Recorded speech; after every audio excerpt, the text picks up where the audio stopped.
¿Qué tal si le das un aplauso grande al nombre del Señor? Vamos, amén. Me excuso por mi voz un poquito de tarro, un poquito gangosa, porque es que mi esposa logró contagiarme un poquito de su malestar. Ella les envía un saludo muy especial. En estos casos sí que es cierto que es como la película, ¿no? Durmiendo con el enemigo. O sea que tanta tos encima tiene que dar algún resultado. ¿A ti te tosen encima, Carol? ¿No te tosen encima? ¿Sí? ¿Ella te tose a ti? Pobre Breiner. Bueno, gloria a Dios. Mi esposa les envía un saludo muy especial. He estado enfermita estos días y me excuso de verdad porque me parece que estoy sonando un poquito raro, pero aquí estoy con todo el corazón.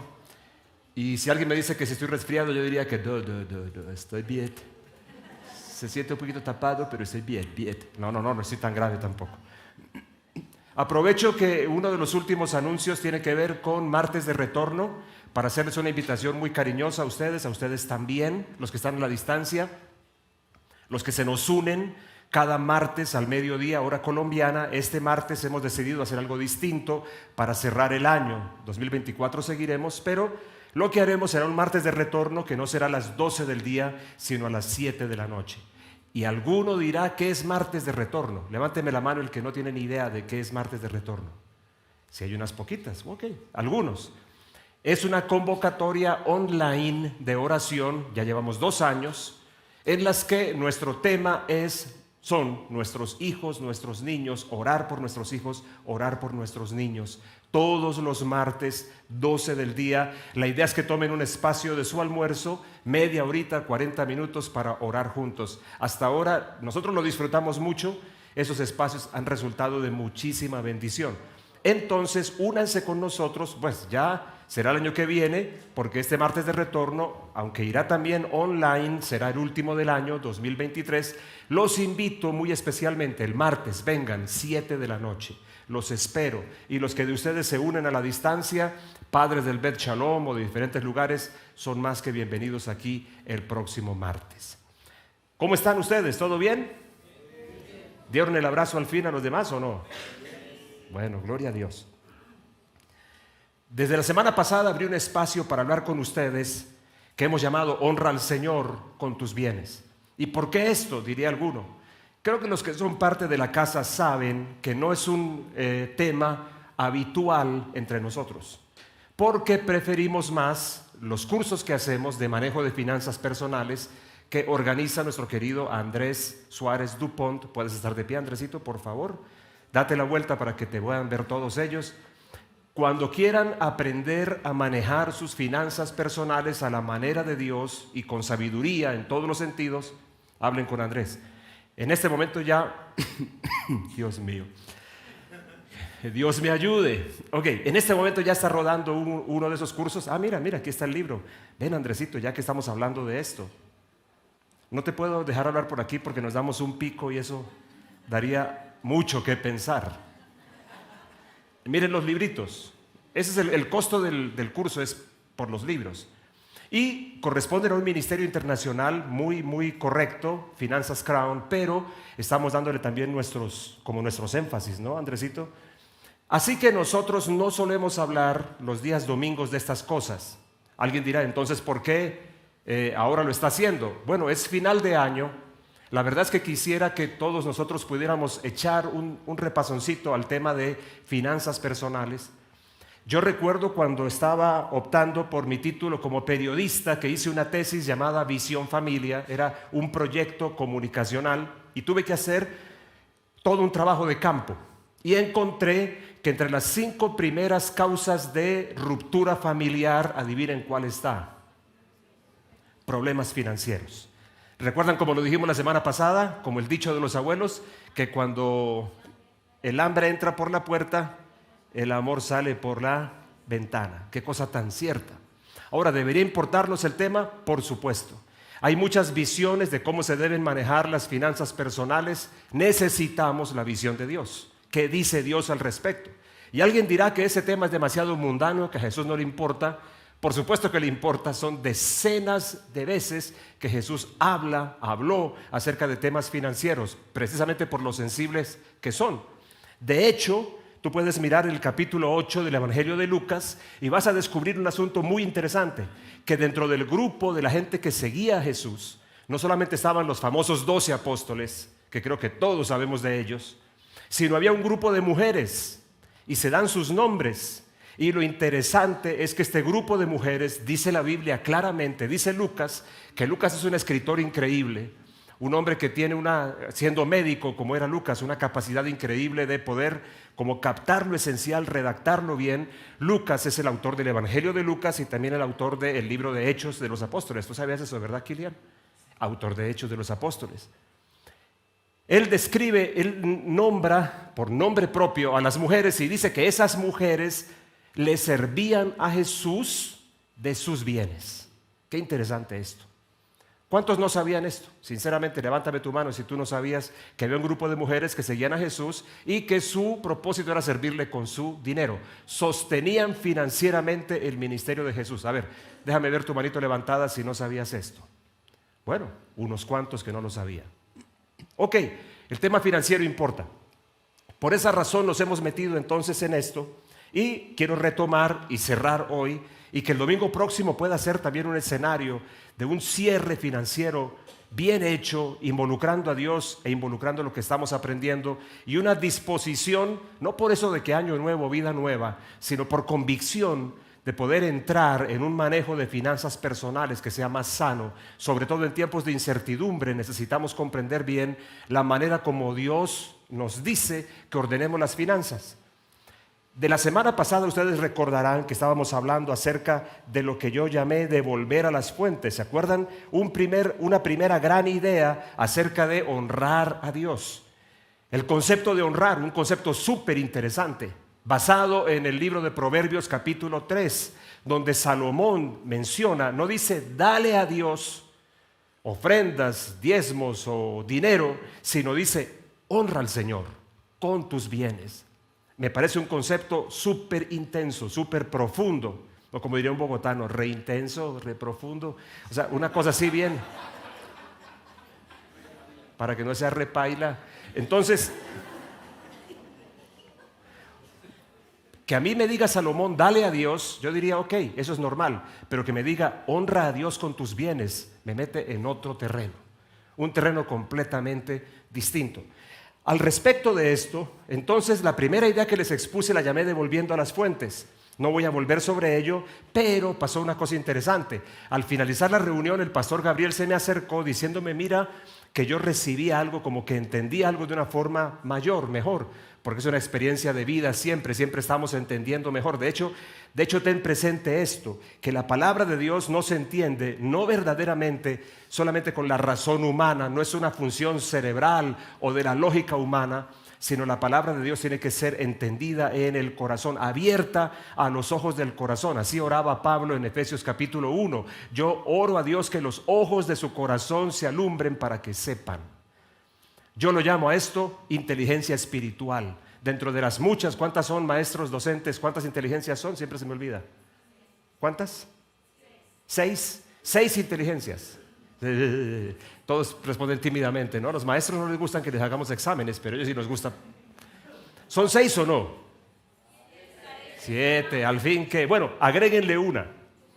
La que les propongo es inteligencia espiritual, la capacidad de entender las cosas de Dios, pero eso no es una función cerebral, es una función espiritual, y a eso se refiere Pablo en Efesios 1, que los ojos del corazón se abran. Entonces el pastor Gabriel me decía esto, y se lo voy a poner en la pantalla. Miren esta expresión que él me dio. Yo estoy aquí como juntando lo que él me dijo.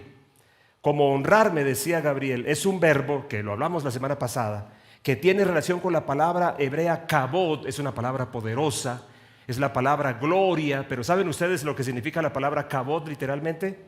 Aquí dice que literalmente significa peso. Y miren esta conclusión del pastor Gabriel. Honrar entonces tiene que ver o está en relación con reconocer el peso de ese alguien sobre mí. Esto me dejó como impactado. Cuando yo me conecto a través de mis bienes con Dios mismo o con personas, a través del dar para ellos y de la generosidad, esta parte es interesante, estoy reconociendo que tienen peso sobre mí. De hecho, el tema del peso es un tema interesante en la Biblia, ¿no? La Biblia habla de tener peso de gloria. ¿Tú sabías eso? Peso de gloria, ese problema que tanto, el peso que es una cosa con la que luchamos tanto, ¿no? Algunos de ustedes luchan con el peso, me refiero al peso corporal. ¿Alguien lucha con el peso o no? Ninguno. Con el otro peso también, sí. Pues un día Dios resolvió ser grafitero y escribió en una pared, en tremenda fiesta de un rey en Babilonia, y la frase decía, bueno, en el idioma en que aparece, Mene, Mene, Tekel, Uparsin. Y cuando se la interpretan al rey, el significado inicial era, has sido pesado y has sido hallado falto. No faltón, ¿no? Falto. Repaila, ¿no? Ok. Entonces, vamos a meternos en la segunda. Estamos hablando de finanzas a la manera de Dios y de honrar a Dios con nuestros bienes. ¿Cuál es el segundo concepto? Que es el que quiero dejarte hoy. Segundo y tercero, Dios mediante. Tiene que ver con esto. El segundo, dilo conmigo por favor, practicando la generosidad. A ver, yo sé que esa palabrita no nos gusta, yo sé, no se preocupen. Generosidad. A ver, dilo conmigo, practicando. Ok, ¿qué es esto? ¿Qué es esto en términos prácticos? ¿Qué es practicar la generosidad? Ya hablamos de devolver a las fuentes. Todo lo que Dios nos dio para nuestra provisión y desarrollo y sostenimiento, Dios nos lo dio en semilla. Ten eso siempre presente. Siempre se requiere tu concurso, el mío, para desarrollar aquello que Dios puso en el interior nuestro como capacidad para generar bienestar, riqueza, provisión. Muchas personas creen que Dios es un prestidigitador o un mago o algo así. A Adán Dios le dio recursos abundantes, pero recursos. Y también le dijo, Génesis 1:29, es cuando le dice, yo te he dado todo árbol que tiene, en su fruto tiene semilla. Mire qué interesante el principio de la semilla. Todo ha sido dado, pero en semilla. Requiere nuestro concurso para que se pueda desarrollar y para mantener el ciclo vivo. Te hago una pregunta que le hice el otro día en Finanzas Crown a los hermanos. ¿Cuántas semillas de naranja necesitas para que crezca un árbol? Oh, ¿quién lo respondió? Porque mucha gente duda. ¿Cuántas semillas? Una. Una sola semilla es suficiente para que tengas un árbol de naranjas. ¿Cuántas semillas puedes encontrar en una naranja? ¿No es increíble esto? Tremendo ese patrón de Dios. El patrón de Dios de la semilla, del ciclo, del intervenir con la semilla, de la participación mía haciendo que la semilla cumpla su ciclo. Pero el patrón, el resto es que nunca la semilla será igual a la siembra. Siempre la semilla superará de lejos a la siembra. Una sola semilla de naranja necesito para un árbol, pero cada árbol me da no sé cuántas naranjas y cada naranja me da un montón de semillas. Es increíble. Eso aplica en todo, aplica en absolutamente todo. Recursos, habilidades, capacidades que Dios nos ha dado. Hay muchas personas viviendo en necesidad y sentados literalmente en una especie de olla de oro, que son sus capacidades y sus riquezas a las que no les ha dado curso, a las que no la deja desarrollar, siempre pendiente de otras maneras o de otras cosas o de otras fuentes financieras o de provisión. Ok, metámonos en la segunda entonces, practicando la generosidad. ¿Cuál es el gran fundamento de esto? Aquí voy a tocar algo que es imposible dejarlo de lado. No pretendo hacerlo, así pueda ser mal interpretado, pero creo que no lo seré. Honrando a Dios con el diezmo es el gran fundamento.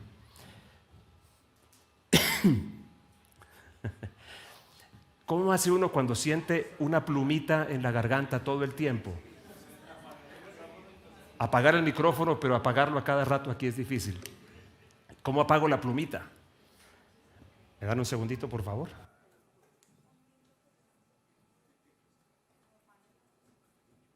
Ok, vamos a leer un par de pasajes de la Biblia. Miren, Génesis capítulo 14. Vamos a leer dos pasajes antes de decir algunas cosas bien rápido y bien importantes sobre el asunto. Generosidad es el segundo paquete. ¿Cuál es el gran fundamento de generosidad? En ese amplio marco de honrar a Dios, pues es el diezmo, señores, y no lo vamos a excluir. Leamos este relato, Génesis capítulo 14. Después que regresó, está hablando de Abraham, después que regresó, tras derrotar a Kedorlaomer, siempre me cuesta trabajo leerlo, díganlo ustedes, ¿cómo es? Ok. Después que llegó de derrotarlos y a los reyes que estaban con él, el rey de Sodoma salió a su encuentro, al encuentro de Abraham, en el valle de Sabé, que era la llanura del rey. Pero miren lo que viene ahora. Entonces hay otro encuentro. Entonces Melquisedec, rey de Salem, que era sacerdote de El Elión, el Dios Altísimo, sacó pan y vino. Qué interesante este encuentro. Y miren lo que viene. Y lo bendijo diciendo: bendito sea Abraham por El Elión, el Dios Altísimo, poseedor de los cielos y tierra. Bendito sea El Elión, quien entregó a tus adversarios en tu mano. Digan conmigo la última frase en voz alta. ¿Qué pasó ahí? Siempre lo decimos a media lengua, ¿no? Le entregó el diezmo de todo. Punto. Ahora, una de las cosas hermosas de la Biblia es que la Biblia se explica a sí misma, o por lo menos nos llena de detalles para entender mejor un pasaje con respecto a otro. Vengan conmigo ahora a otro, el libro a los Hebreos, capítulo 7, porque aunque el contexto es otro, el autor o autora de la carta a los Hebreos hace una serie de afirmaciones que son importantes para las conclusiones que les quiero presentar sobre el asunto del diezmo como el fundamento de toda clase de generosidad. ¿Lo leemos? ¿Lo leemos? Ok. Hebreos capítulo 7, versículo 1. Porque este Melquisedec, empieza a hablar de él, aparece el tema de Melquisedec que acabamos de leer en Génesis. Este Melquisedec, rey de Salem, sacerdote del Dios Altísimo, que se encontró con Abraham cuando éste regresaba de la matanza de los reyes y lo bendijo. Y Abraham le entregó el diezmo de todos los despojos. El nombre Melquisedec significa primeramente rey de justicia y luego también rey de Salem, esto es rey de paz. Sin tener padre ni madre y sin genealogía, así es, Melquisedec aparece repentinamente. No teniendo principio de días ni fin de vida, siendo hecho semejante al Hijo de Dios. Miren qué interesante todo este argumento que está presentando la carta a los Hebreos. Permanece sacerdote a perpetuidad, versículo 4. Consideren pues la grandeza de este Melquisedec, a quien Abraham el patriarca dio el diezmo de lo mejor del botín.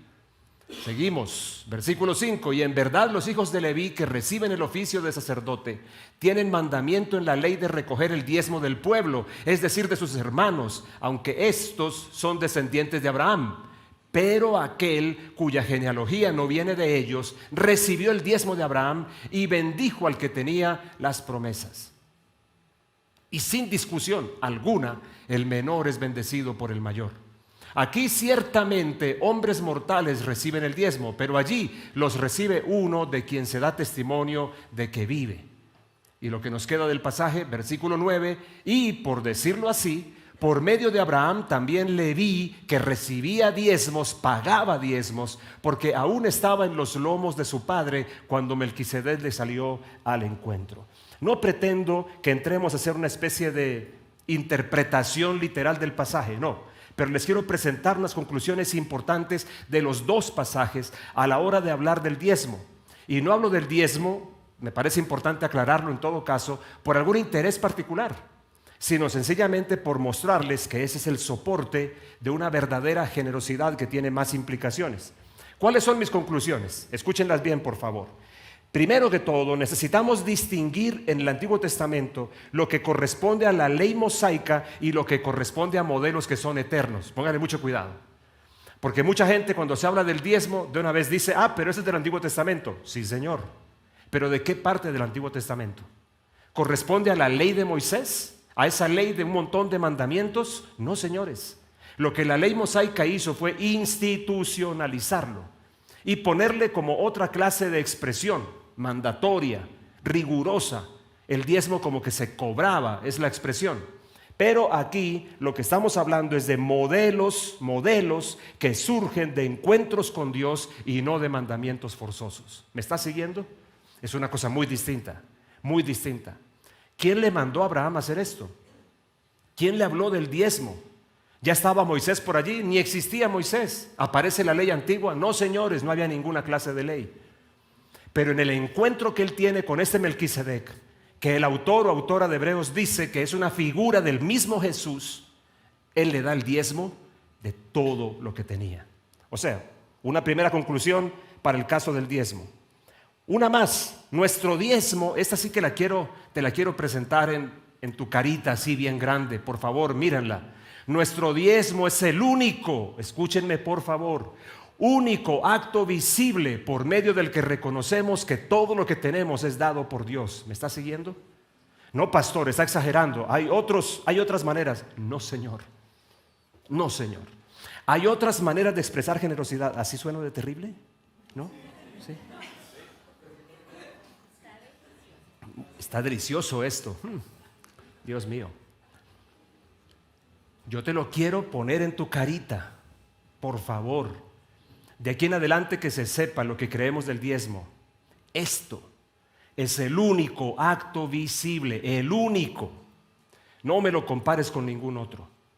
Y te doy mis aplausos si tienes otros actos de generosidad. Si tú eres una persona dadivosa, si aportas al grupo de protectores de gusanos y mariposas. Si eres uno de los que cuida mucho a los perros de la esquina, si además de eso pues tú no faltas con la moneda de 200 pesos para el muchacho que te limpia los vidrios, qué generoso eres. Muy bien. Que das millones de pesos a otras causas, muy bien. Que apoyas cosas nobles, muy bien. Ninguno de esos actos, ninguno expresa este patrón que te estoy diciendo acá, ninguno. El diezmo es el único acto visible por medio del que reconocemos que todo lo que tenemos es dado por Dios. Por ello, apartamos la 10ª parte de todo lo que tenemos y se lo damos a Dios. ¿Alguien puede decirme amén a esto? Amén. ¿De corazón? Piensa en eso. No, pastor, está exagerando. No estoy exagerando. Tú lo ves presente el asunto en encuentros con Dios. Jacob, por ejemplo. Jacob tiene un día, uno de esos malos días, ¿no? Después de que engañó al papá. Es que después de engañar al papá tan descaradamente, con la ayuda de la mamita, y tumbar al hermano, otra vez una cosa repaila. Entonces, huye, como diría la canción de Marcos, huye. Y le pasa algo inesperado. Él está mal y la cosa está mal, todo está mal, pero tiene un encuentro con Dios, un encuentro con Dios. ¿Cuántos saben que los encuentros con Dios cambian todo? Todo lo cambian. Tiene un encuentro con Dios, una prueba de que los encuentros con Dios no siempre obedecen a que los merezcamos, sino la bondad de Dios con nosotros. Un encuentro con Dios y entonces se despierta, dice, estoy espantado y temblando, yo no sabía que este lugar es una puerta del cielo. ¿Y qué dice entonces? Hace una oración Jacob. Si tú me acompañas, si me traes en paz de nuevo, si tú prosperas mi camino, si me guardas en todo lo que haga, tú vas a ser mi Dios. Hace un pacto con Dios y le brota de nuevo el tema. Al final dice, y además de todo lo que me des, el diezmo lo apartaré para ti. ¿De dónde sale esto? ¿Por qué el bendito tema del diezmo? Porque es el único acto visible a través del cual una persona dice que Dios es el Dios de sus finanzas y el Dios de su dinero. Todos los demás pueden hablar de ti bien, todos los demás te pueden ganar puntos frente a los generosos, pero ninguno muestra pacto con Dios como el diezmo. ¿Estás conmigo? Cada vez son menos amenes, ¿se dan cuenta? Un concepto más del diezmo. Ya voy cerrando esta parte porque yo sé que cada vez te sientes más incómodo en el asiento, ¿no? Empieza a tener el asiento como espinas. Uno más. Todo esto lo estoy sacando de los 2 pasajes. Mis conclusiones vienen de los 2 pasajes. Siguiente conclusión. El diezmo se entrega hacia arriba. Hacia arriba. Uy, salió aquí. ¿Lo están viendo? Se entrega hacia arriba. Escúchenme por favor este concepto. Así como lo hizo Abraham. ¿Qué leímos en Hebreos? Sin duda, dice el autor o autora, sin duda, el mayor es el que bendice al menor. Eso está buenísimo. Para los diezmadores paralelos, buenísimo. Te voy a decir el punto, ¿cuál es? Es este. El diezmo se entrega hacia arriba, no a los pares, ni a los que Dios nos manda a honrar en otras formas, ni mucho menos a los que son ajenos a nuestras relaciones de autoridad que Dios nos dio. No, Señor, el diezmo se entrega hacia arriba, no a los de al lado, no a los que debo honrar por mandamiento. Ya me van a entender a qué me refiero. Ni tampoco ajenos. Hay gente que es súper generosa para sintonizar enlace y decirle pacte, y entonces lo que no dan en un año lo dan en 5 minutos, solamente esperando, no un milagro, sino un asunto mágico, porque algunos no esperan milagros, sino magia. Porque el que cree en milagros financieros, entonces practica. Si tú creyeras, déjame ponerlo en segunda persona, perdón, si tú creyeras de verdad en milagros financieros, no pararías de sembrar, no esperarías solamente la maratónica de enlace para poder hacer una gran ofrenda. Cuando solo esperas un escenario para poder dar una gran ofrenda y que te dé dinero, tú estás esperando un acto de magia, no un milagro financiero. Porque los milagros financieros en realidad son cosechas de siembras que tú y yo hacemos constantemente en diferentes escenarios. Me están mirando muy raro algunos, me están mirando algunos muy raro. Está bien, tienen el derecho a enojarse conmigo. Y tienen el derecho a estar en desacuerdo, pero me muestran en la Biblia la fuente de su desacuerdo.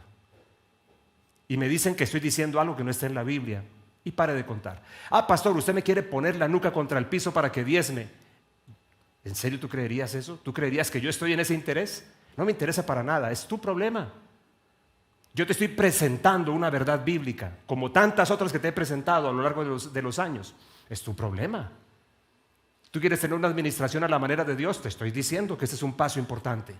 Yo sé que incomoda, yo sé, ¿qué le vamos a hacer? Pero hay que decirlo, como otras cosas más que también incomodan. Y no he dicho todas las que van a incomodarte. ¿Cómo es eso de diezmar hacia arriba? Sí, Señor, Abraham lo entregó a alguien mayor, no a un par, ni a alguien menor. Lo entregó a alguien mayor. Además, los israelitas, por ejemplo, lo entregaban a los levitas. Esa era la orden como lo hacían en la ley mosaica. Abraham no entregó esto en la ley mosaica. Abraham estaba en otra dimensión. De hecho, Moisés y los demás vienen de Abraham. De alguna manera ellos fueron comprendiendo este principio. Mira que el asunto no es tan casual, mira que el asunto no es tan, ¿cómo se diría? Superfluo. ¿Tú sabes cuál fue el gran problema, la gran diferencia entre Caín y Abel? ¿Te aguantarías que te dijera que todo el tema fue de ofrendas? Pastor, pero hoy si usted está, yo todo el año con tanto gusto que lo he acompañado, pero creo que ya no vuelvo por aquí. Justo hoy que viene con alguien por primera vez, si tú vienes por primera vez, créeme, esto no lo he dicho por años aquí. Pero a ti que vienes por primera vez, de pronto tienes un corazón más noble que alguno que tiene años escuchándolo. Es posible. ¿Fue un asunto de ofrendas? ¿Tú qué dices? ¿Que estás a la distancia? Por supuesto, fue un asunto de ofrendas, porque las ofrendas dicen algo atrás. Dicen algo atrás. ¿Con qué llegó Abel? Dice con una ofrenda de los primogénitos de sus corderos. ¿Y con qué llegó Caín? Con lo mejor de la tierra. Lo mejor, y muchos enfatizan lo mejor. Sí, lo mejor de lo que a él le pareció. ¿Y qué dice la Biblia de los dos? Y miró Dios con agrado a Abel y a su ofrenda, porque así es como funciona. No es a la ofrenda de Abel y entonces Dios dijo, bueno, este tipo sí es una machera. No, el corazón de Abel. Miró con agrado a Abel y a su ofrenda. Y no miró con agrado a Caín y a la ofrenda suya. Ahora, ¿cómo sabemos qué fue lo que hubo detrás de esto? Léete Hebreos, el capítulo 11 de Hebreos, y sabrás cuál fue la razón.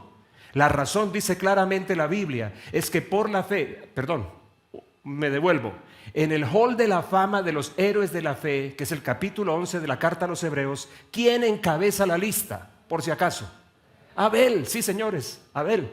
No por bonito, no por lindo. Algunos imaginan que es que Abel era angelical y a Caín lo había traído un cuervo de quién sabe qué parte del mundo. Que Abel lo trajo la cigüeña y a Caín quién sabe quién. Un chulo, sí.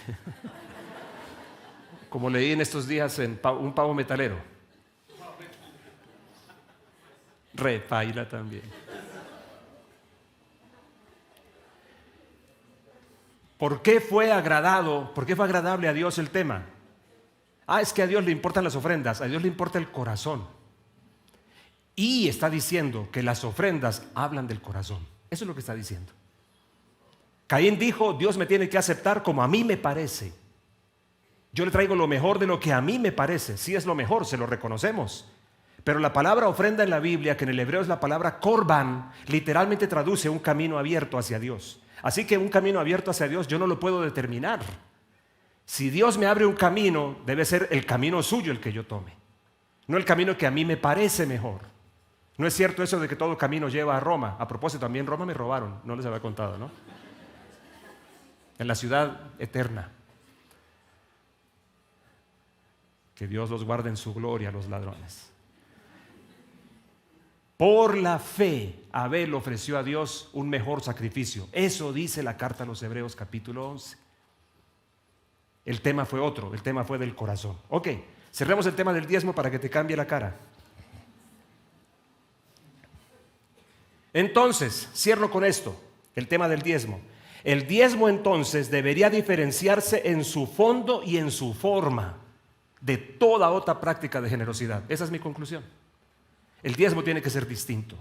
Por favor, no lo compares, por favor, no lo manosees. Por favor, es preferible que digas que no crees en eso. O que le pongas un montón de argumentaciones, pero no lo manosees, por favor, no lo manosees. Estamos ahora en el Nuevo Testamento, ya no tengo que dar el 10%. Tienes toda la razón, tú podrías ser estrictamente neotestamentario. Ellos dieron el 100%. ¿Cuántos dicen amén? ¿Cuántos se apuntan? ¿Cuántos se apuntan? Pastor, pero se lo dieron a Dios. Lee la Biblia. ¿Cómo se lo dieron a Dios? Claramente dice que ellos vendían todas sus propiedades y todo íntegramente lo traían y lo ponían a los pies de los apóstoles. Ya sabía que usted iba para allá.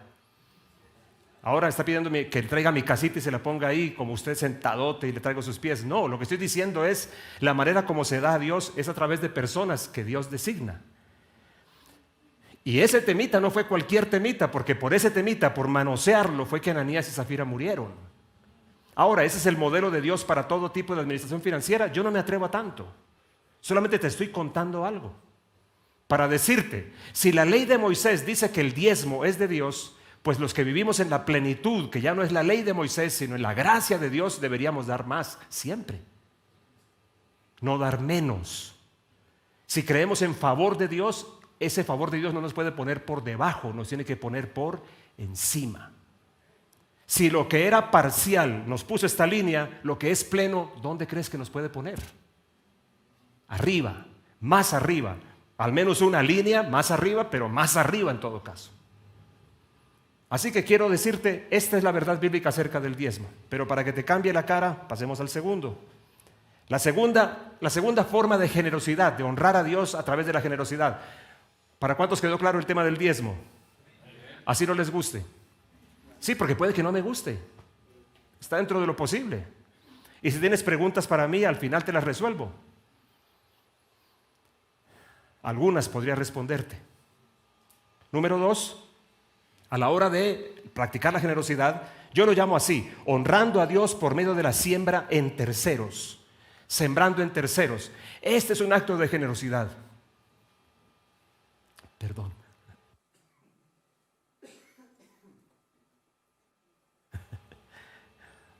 ¿Es muy incómodo estar frente a alguien que tose mucho? ¿No? ¿No mucho? Repaila. No, y sentirse así es una pichurria, ¿para qué les...? Sembrar en terceros. Qué cosa linda, qué cosa linda. Qué verdad tan bella es esta. Miren, leamos rápidamente un pasaje completo. Filipenses capítulo 4, versículo 10 al 20. Bien rápido. Me alegré mucho, le escribe Pablo a los filipenses. Me alegré mucho en el Señor de que ya por fin han florecido sus buenos sentimientos para conmigo. Este Pablo es muy cortés, ¿no? Ya los tenían. O sea, como esta gente se le olvidó el asunto y lo habían tenido abandonado, digo yo. Y él dice, no, él es amable, él es nice. Y entonces dice, ya los tenían. Solo les faltaba la ocasión de manifestarlos. No lo digo movido por la necesidad. Esto es muy interesante. Pues he aprendido a contentarme con lo que tengo. Un principio súper crucial. Ah, pastor, era conformista. No, conformista no, agradecido. No está diciendo que entonces se quiere quedar como viviendo pobre, viviendo miserable. Solamente dice, tengo un gran secreto. Yo sé vivir bien a pesar de las circunstancias. Siguiente, sé andar escaso y sobrado. Estoy acostumbrado a todo y en todo, a la saciedad y al hambre. Tremendo esto, poder decir, yo estoy bien, no importa, yo lo resuelvo todo. A la abundancia y a la privación. Y aquí viene el famoso versículo que repetimos nosotros los cristianos en voz alta. ¿Cuál es? Todo lo puedo. Aquí dice, con aquel que me da fuerzas. Reina Valera dice, todo lo puedo en Cristo que me fortalece. Pero dense cuenta ustedes el contexto donde aparece esa declaración. Es un contexto de finanzas. Ténganle atención a eso. Versículo 14. En todo caso hicieron bien en compartir mi tribulación. ¿Seguimos? Y saben también ustedes, filipenses, que en el comienzo de la evangelización, cuando salí de Macedonia, ninguna iglesia me abrió cuenta. Noten esa frase, me abrió cuenta. ¿Cómo así? Cuenta de gastos y entradas, sino ustedes solos. Pues incluso cuando estaba yo en Tesalónica, enviaron por 2 veces con qué atender a mi necesidad. No es que yo busque el don o el regalo o la platica o lo que me quieren dar, es lo que está diciendo él, sino que busco que aumenten los intereses en su cuenta. Subrayen esa frase, intereses en su cuenta. Versículo 18, tengo cuanto necesito y me sobra. Estoy al completo después de haber recibido de Epafrodito lo que me han enviado, suave aroma, sacrificio que Dios acepta con agrado. Y mi Dios, otro versículo que no sabemos de memoria, y mi Dios proveerá a todas sus necesidades con magnificencia, conforme a su riqueza en Cristo Jesús. Al Dios y Padre nuestro la gloria por los siglos de los siglos. ¿Y ustedes qué dicen? Ok, la generosidad propiamente dicha comienza aquí. Aquí comienza la verdadera expresión de generosidad. Cuando hemos resuelto el acto de reconocimiento de lo que le pertenece a Dios, que es el diezmo. Cuando con mi 90% empiezo a hacer algo. Ese es un tipo generoso. Si a ti te doy 100 pesos y tú los negocias y quedas tú como el príncipe porque se lo regalaste a alguien, pues es fácil negociar con la plata que no es tuya. Pero si tú tienes 100 más que sí son tuyos, entonces lo que des de eso realmente dice que eres una persona generosa. Algunos dicen, no, es que yo el diezmo lo uso para otras cositas. Ok, párate frente a la Biblia y dile eso a Dios. A ver dónde quedas realmente. Cuando hemos entregado ya nuestros diezmos y comenzamos a dar en otras direcciones, esa es generosidad propiamente dicha, cuando damos del 90% que es nuestro. Ahora, aquí en este pasaje hay unos conceptos muy interesantes y quiero decirles rápidamente, porque el tiempo va corriendo muy rápido.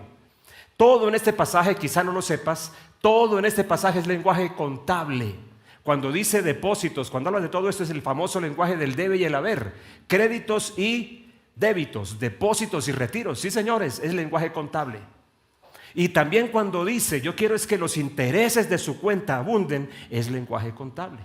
Súper interesante. Porque si tú te paras frente a este pasaje con la mente de un contador, vas a encontrar toda la riqueza que tiene, todo el concepto que hay detrás de la generosidad dando a terceros. ¿Cuál es esa entonces? La ofrenda, según lo que dice en el versículo 15 y en el versículo 17, la ofrenda opera como una cuenta de depósitos y retiros. Esas son buenas noticias. ¿Cómo te sientes cuando vas a hacer un depósito en tu cuenta? Ay, estos 100,000 pesitos allí en mi cuenta, la cuenta de ahorros. Mañana se ganan 1 centavo. Gloria a Dios. Intereses increíbles. Pablo dice, cuando habla en lenguaje contable, dice una cosa muy interesante. Dice, esto funciona para ustedes de tal manera que yo se los digo no buscando que me den más, porque lo que me han dado es más que suficiente. Lo que yo sí busco es que depositen más, porque si depositan más, ¿cuál va a ser el efecto? Más intereses en su cuenta. Más intereses en su cuenta. ¿No es esto increíble? Hoy están re incómodos, ¿no? ¿Ustedes están mejor allá? Bueno, la ventaja de ustedes es que pueden apagar el televisor, ¿no? Y ya, Aquí tienen que aguantarme. Además, dice este señor, esto es otra cosa revolucionaria, está hablando de ofrendas, le dieron dinero, no está hablando que le mandaron razones, no está diciendo que le dijeron que lo querían mucho, y está diciendo que lo que le enviaron es como un depósito en una cuenta, y que eso va a funcionar como un depósito, que en algún momento van a necesitar un retiro. La ofrenda, otro concepto de Pablo, es una acción espiritual que tiene un peso específico delante de Dios. La ofrenda no es un acto mundano, ni una cosa de manipulación de gente de iglesias, lo sabrá seguramente. Es, al contrario, un acto netamente espiritual. Si tú lees en Hechos capítulo 10 la historia de un tal Cornelio, dice la Biblia que a él se le aparece un ángel un día, y que el ángel, siendo un centurión romano, ¿tú sabes cómo eran los centuriones romanos? Para que imagines la clase de personaje. Pero dice que un ángel lo visita un día, y la primera cosa que le dice es: mira, Cornelio, tus oraciones y también tus ofrendas, ¿cómo lo pone al mismo nivel? Tus oraciones y tus ofrendas han subido delante de Dios. Por eso Dios me envió y te tengo buenas noticias. Envía a la ciudad de Jope, ve a tal lugar y averigua por un tal Simón Pedro y tráelo aquí, porque él tiene cosas importantes para decirte. Y así comienza la historia de cómo Dios visita la familia de Cornelio. Y quién sabe cuántas cosas más pasaron allí. La ofrenda es un acto espiritual, señores. Quien recibe mi siembra, otro pensamiento, es quien recibe mi siembra, es el que está en capacidad de llamar sobre mí la bendición resultante. En otras palabras, yo no puedo autoproclamarme el versículo 19, mi Dios pues suplirá todo lo que me falte conforme a sus riquezas en gloria. No dice eso el versículo. El versículo lo que está diciendo es que el que recibió la ofrenda dice para los otros: mi Dios suplirá todo lo que les falte a ustedes, les falte a ustedes. No es una autobendición, es la bendición que desata aquel que recibe algo que yo le entregué a él. ¿Me sigues? Dense cuenta cómo cogemos ese pasaje y le quitamos lo conveniente, ¿no? Todo lo puedo en Cristo que me fortalece. En finanzas también, todo lo puedes en Cristo. ¿Estás sembrando para poder cosechar? ¿Tienes activa tu cuenta en el cielo de depósitos y de retiros? ¿Comprendes que es un acto espiritual y no es simplemente un acto mundano? O si no, Jesús le hubiera rechazado a esas mujeres de Lucas capítulo 8 sus ofrendas para sostenerse. Les hubiera dicho: no, tranquilo, yo soy cuerpo glorioso. Yo lo que quiero es solamente el corazón de ustedes. Por supuesto que lo que importa es el corazón, pero a través de sus ofrendas también le demostraban su corazón. Ese es el punto. Y una cosita final: nuestras acciones de sembrar a terceros, en terceros, están motivadas en este hecho. Y allí lo va a aparecer en pantalla. Mírenlo, por favor. ¿Lo repiten conmigo en voz alta, por favor? ¿Listos? Al dar, nos ponemos en contacto con aquello que honramos. Mira bien para dónde das, a quién le das, cómo das. Porque tu ofrenda te pone en contacto con lo esencial de aquel o aquello a quien tú estás dando. Escuchen, por favor. Como diría Robert, ojo pelado, ¿no? ¿Está Robert por aquí hoy? No, no viene hoy. Ok, Robert, por allá me estarás viendo entonces. Ok, vamos bien rápido para cerrar esta parte, porque creo que tendré que dejar una cosa pendiente. La tercera forma de practicar generosidad es honrando las causas de Dios. Sí, hay causas que Dios tiene en el mundo. Cuando hablamos de causas de Dios, yo me refiero a dos niveles. Causas de Dios como comunidad, causas que abordamos nosotros. Causas en las que estamos comprometidos y que necesitan finanzas. O causas de terceros, que no está mal financiar, pero una vez que hemos cubierto las nuestras.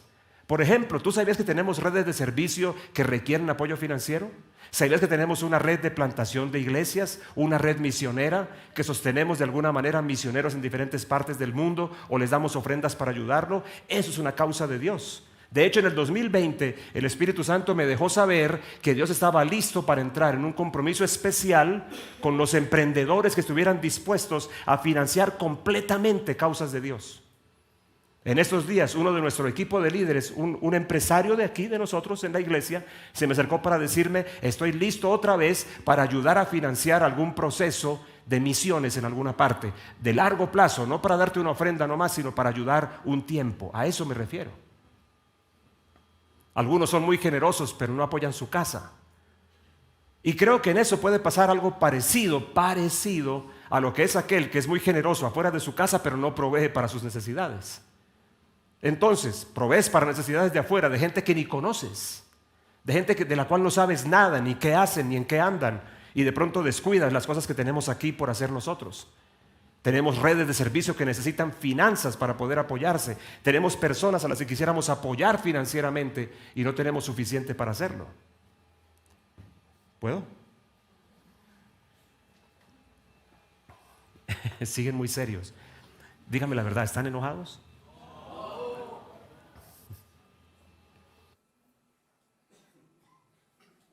Ok, la cuarta, son 5 y ya me queda un minutico nada más. Sirviendo y dando al necesitado, por si de pronto alguno cree que esta es la única que a Dios le importa, o por si alguien cree que a Dios esto no le importa. Proverbios capítulo 19, versículo 17, te lo tengo en 2 traducciones. Miren la primera, Jubilee Bible dice: al Señor presta el que da al pobre y Él le dará su paga. ¿Cómo es que Dios ve la ayuda para el pobre? Léelo allí. Como un préstamo que tú le haces a Dios. ¿No es increíble esto? Increíble verdaderamente.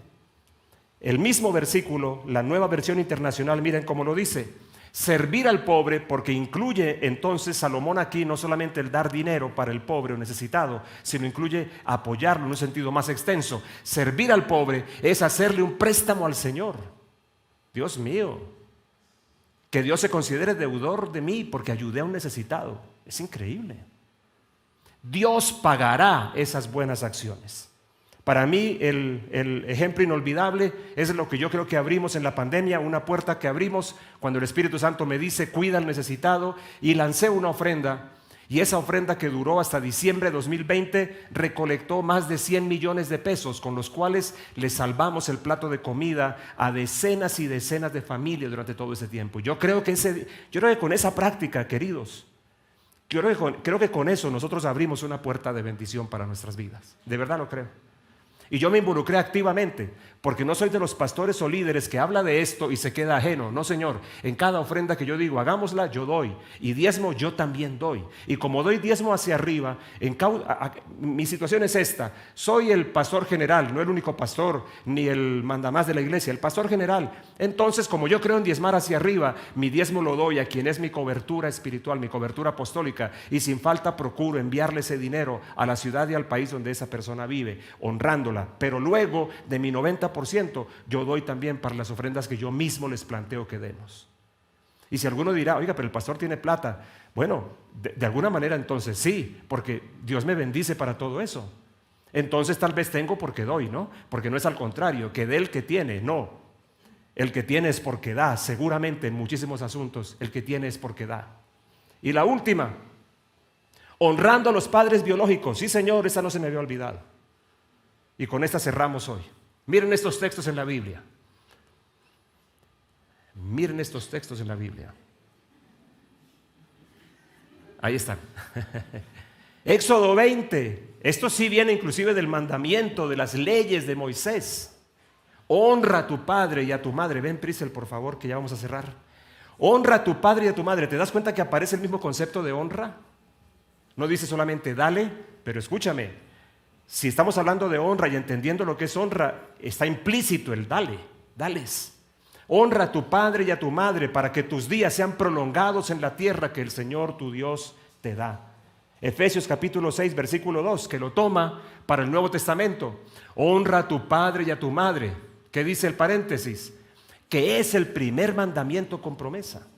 A propósito, cada cosa de estas tiene una promesa.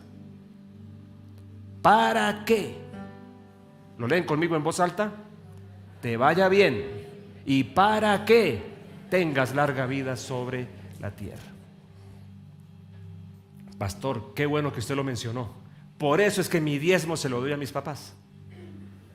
Eso no es lo que la Biblia dice. Lo lamento. Y quien te habla siente que tiene autoridad moral para hablártelo. Doy ofrendas de mi 90% porque creo en eso.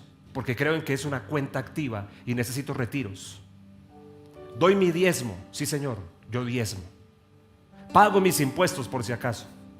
Por si alguno de pronto piensa que nosotros somos como, no sé qué clase evasores interesados en dinero. Nunca me ha interesado el dinero. Desde los 17 años estoy en el ministerio, nunca por dinero. Pero honro a mi madre. Y lo hago con mi 90%, no como ofrenda para Dios, sino como mi deber de honrarla. Yo soy la pensión de mi mamá. Mi mamá no tuvo chance de pensionarse. Bendito sea Dios, yo soy. No hay problema. No voy a pelear con nadie para que le den una pensión que ella se merece. Yo soy. Tengo ese dinero para hacerlo. Inclusive en algún momento cuando me reencontré con mi padre, y disculpen que haga menciones personales, mi padre que nos abandonó por completo, mi padre que nunca tuvo nada que ver en nuestra crianza, fue mi madre la que hizo todo. Y cuando me reencontré con él, por este mismo mandamiento, yo busqué la forma de honrarlo a través de 2 de mis hermanas a las que apoyé en cuanto pude financieramente. Y un familiar se enojó conmigo y me dijo: yo le ayudé a encontrar a su papá, pero no para que haga eso, porque él no se merece eso. Y yo le dije a él: usted tiene toda la razón, mi papá no se lo merece. Espero que no oiga esto, ¿no?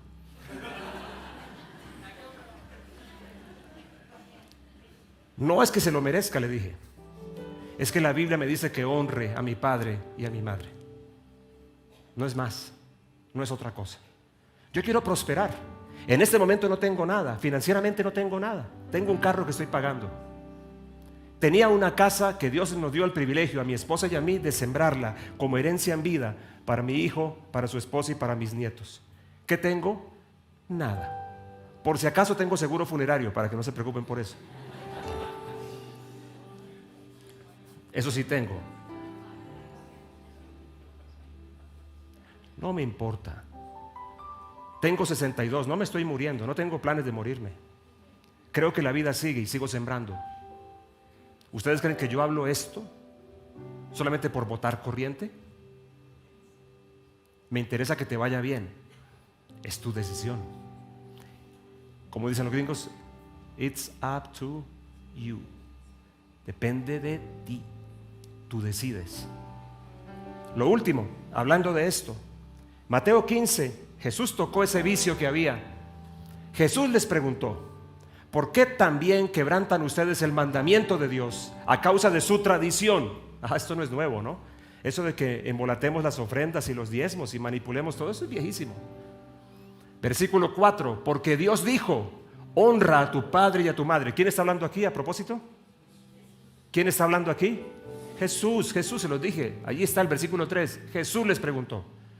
Porque Dios dijo: honra a tu padre y a tu madre. Y quien hable mal de su padre o de su madre, que muera. O sea, el tema con los padres es serio. ¿Y qué dice luego? Pero ustedes dicen, miren qué bendito vicio, que tiene 2 caras, ¿no? Ustedes dicen, abre comillas, cualquiera que diga a su padre o a su madre: es ofrenda a Dios todo lo mío con que pudiera ser ayudado. Cierra comillas. Miren esta barbaridad de esta gente. No necesitará más honrar a padre o a su madre. Y así ustedes invalidaron la palabra de Dios por causa de su tradición. ¿Estás entendiendo? La otra cara del asunto. Unos dicen: no le doy a Dios porque mi diezmo es para sostener a mis padres. Otros dicen oye papi y mami, pues qué vaina, ¿no? Pero pues todo con lo que yo debería ayudarte, yo se lo doy como ofrenda a Dios. Y Jesús dice: no, señores, ustedes invalidan la palabra de Dios. Ahora, como todo lo que hablamos de la palabra de Dios, esta es una semilla que estoy lanzando para los corazones abiertos. ¿Quieres sanidad financiera? Número 1, devuélvela a las fuentes, lo que hablamos la semana pasada. Número 2, sé una persona generosa, pero generosa como dice la Biblia. No se preocupen que me queda una última, que tendría que mencionarla de alguna manera el domingo, no era mi plan. Pero me queda un número 3 para hablar del asunto. Y si alguien quiere trabajar más el tema, porque el tema financiero es importante, busquen a Andresito Dupont. ¿Alguien puede bendecir al Señor por estas palabras que hemos compartido hoy? Pónganse de pie, por favor.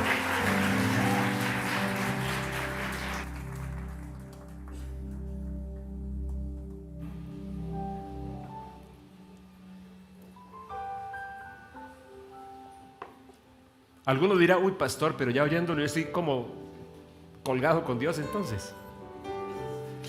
Yo le debo diezmos como de los últimos 10 años. No te preocupes, comienza. Si es cierto, año nuevo, vida nueva, comienza. Dale a Dios. cubre las otras cosas más. Y espera con sinceridad que las promesas vinculadas con cada parte de lo que he mencionado, en este caso el diezmo, además de eso el dar para terceros, además de eso el honrar las causas de Dios, además de eso sirviendo y dando al necesitado, y además de eso honrando a los padres biológicos, te lo garantizo, cualquiera que se mete en esta línea, toma esa decisión, va a ver la mano de Dios sobre sus finanzas. Igual también sobre tu negocio, sobre tu emprendimiento. Dios está listo para bendecir tu emprendimiento de una manera mayúscula si tú estás listo para financiar causas de Dios, para ir más allá de todo, más allá de la línea estricta, que es donde yo creo que Dios quiere llevarnos. Hagamos una oración por las finanzas personales, ¿les parece? ¿Alguien está en aprietos financieros? Levánteme su manito. Sin tener temor, creo que somos muchos o son muchos. Levanta tu mano al cielo si estás en aprietos financieros. Déjame bendecirte. No quiero de ninguna manera lanzar sobre ti un manto de culpabilidad, pero en todo caso sí te digo, revisa estas cosas, porque estas cosas son importantes, más la que te diré la semana que viene, que abriremos, por cierto, un espacio de ofrendas especiales el domingo para que la lleves. Llévate una cartica para Dios junto con una ofrenda. Y si la ofrenda es de $1, bien. Y si es de 1,000,000, bien, pero llévala. Y llévala diciendo, aquí está mi corazón, mi petición. Vamos a tener un espacio especial para poner peticiones con ofrendas y para orar por ellas. A ver, no me bajen la mano, por favor, no se sientan avergonzados. Están con problemas financieros, levanten su mano, quiero orar por ustedes. Tú también, si estás allá en tu casa y tienes un problema financiero o problemas financieros, también quiero retarte a ti, retarlos a todos. Si alguna cosa es por no observar los modelos de Dios, pues también demos el reconocimiento a Dios de eso. Señor, no te he honrado como he debido. Necesito entender bien esto para poder ser un buen administrador integralmente. Inteligencia financiera también. Te doy gracias, Señor, por esos hombres y mujeres que probablemente están apretados, no necesariamente por malos manejos o mala administración, sino por circunstancias del momento o inversiones que no han resultado o tropiezos en el camino de la vida que no esperaban. Señor, tú tienes misericordia de tus hijos y tú hablaste tanto del tema financiero porque sabes que ese tema afecta seriamente la estabilidad emocional, la estabilidad espiritual. Señor, mira estas manos levantadas de personas que dicen que están en aprietos. Padre bueno, yo llamo sobre ellos un milagro tuyo. Yo llamo sobre ellos también la luz de tu entendimiento para que ellos sepan cómo manejar sus finanzas. Yo llamo sobre ellos inteligencia, sobre mí también, inteligencia financiera, Señor, que seamos correctos administradores, buenos administradores. No solamente buenos diezmadores y ofrendadores, sino buenos administradores. Y no solamente buenos administradores, sino también gente generosa en todo lo que hemos hablado hoy. Yo bendigo estas manos que se levantan, Señor. Esas manos son productivas. Esas manos no se quedarán vacías. Esas manos no se quedarán sin fruto. Yo he declarado en tu nombre que este cierre de año vendrá con buenas noticias. Ya han comenzado a suceder. Padre bueno, sacude el corazón de tus hijos para que se muevan a plantar semillas en todas las formas y vean, Señor, antes de que termine el 2023, un toque tuyo en su vida financiera también, y que sus hijos disfruten, que sus hijos no pasen necesidad. Es más, que tengan aún más que lo necesario para disfrutar de un cierre de año de abundancia, incluso para compartir con otros a pesar de haber estado en necesidad. Yo llamo esto sobre ti, Señor. Tú no nos quieres en condición de pobreza de ninguna manera, ni apegados a las cosas. Tú nos quieres libres y también bendecidos y bien provistos. Y yo llamo eso para cada persona que es parte de la casa: bendición financiera, en la medida en que cada uno entiende y vive lo que tu palabra le enseña. Te doy gracias, mi Dios, por cada uno en el nombre de Jesús. Y la iglesia dice: amén, amén. Dale un aplauso al Señor, por favor.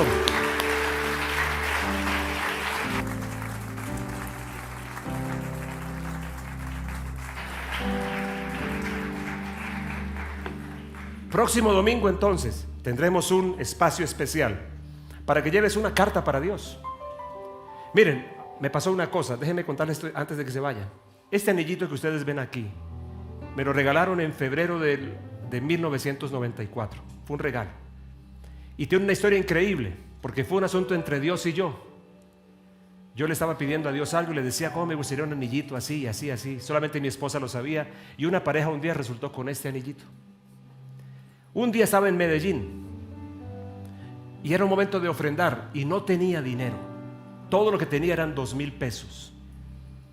Y recuerdo que tomé los 2,000 pesos, hice ¿cómo se llama eso? Los enrollé, los metí aquí y le dije, Señor, lo que más me duele de dar de ofrenda es este anillo.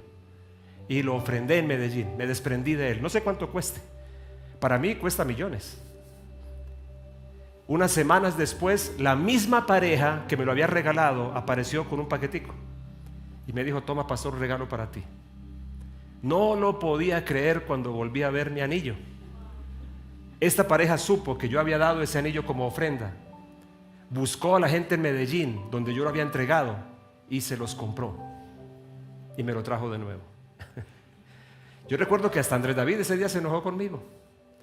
¿Cómo das ese anillo si ese Dios te lo dio? Yo le dije, sí, tienes razón, y me duele enormemente darlo. Esto para decirte, estas cosas son del corazón más que del bolsillo. Amén. Gloria a Dios. Levante sus manos a los cielos, vamos a despedirnos. El Señor te bendiga y te guarde. El Señor te mire a la cara y te dé. El Señor te renueve su misericordia y ponga sobre ti su perfecta paz. Yo te bendigo en el nombre de Jesús. Bendigo tu casa. Amén y amén. Gloria a Dios. Domingo nos vemos juntos, 10 de la mañana en Bet Shalom. Las letras de tu nombre son gotas de bálsamo que tú has derramado en mi dolor. Penetra mi herida y la cicatriza